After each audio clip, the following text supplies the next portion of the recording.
خواتین کی جاب کے حوالے سے بتائیں. میڈیا میں مردوں کا بھی علاج کرنا، میڈیکل میں مردوں کا بھی علاج کرنا پڑتا ہے، نائٹ اینڈ ڈے بھی آنا پڑے گا. شریعت کیا کہتی ہے؟ شریعت عورت کو مردوں کا علاج کرنے کی اجازت نہیں دیتی. خواتین صرف خواتین کا علاج کریں، اور اگر بہت مجبوری ہو، کرنا پڑ جائے، کوئی مسئلہ ہو، تو پھر ہاتھوں میں گلوز وغیرہ پہنیں اور اپنا نقاب کریں جس حد تک اپنے آپ کو پردے میں لا سکتی ہیں، اور ہاتھ میں گلوز تاکہ مرد کے جسم سے آپ کا ہاتھ ٹچ نہ ہو.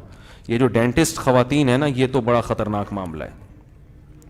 ڈینٹسٹ خواتین مرد کے دانت نکال رہی ہوتی ہیں، بالکل اس کی ناک سے ناک لگی ہوئی ہوتی ہے، اور جو براڈ مائنڈیڈ لوگ کہہ رہے ہیں کچھ نہیں ہوتا. ایکچولی آپ آدمی کا دل صاف ہونا چاہیے. میرے پاس کیسز آ چکے ہیں، کتنے مرد خراب ہو چکے ہیں، کتنے مرد.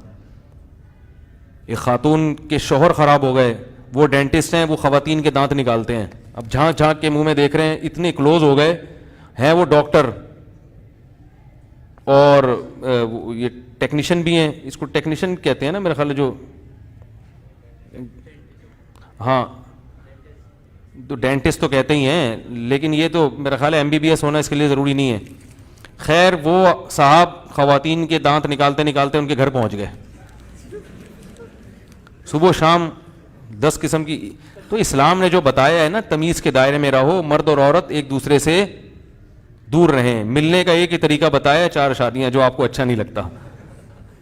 وہ 400 عورتوں کے دانت نکال کے ان کے قریب ان کو پورا اسٹڈی کر کے چلا جائے، اس پہ لوگوں کو اعتراض نہیں ہے. وہ 4 عورتوں کو بیوی بنا کے عزت کے ساتھ گھر لا کے رکھ لے، اس پہ لوگ کہتے ہیں مفتی صاحب کو دیکھو پاگل ہو گیا، باولا ہو گیا. تو مفتی صاحب باولے نہیں ہوئے ہیں، چھوڑیں ابھی کیا بات کریں.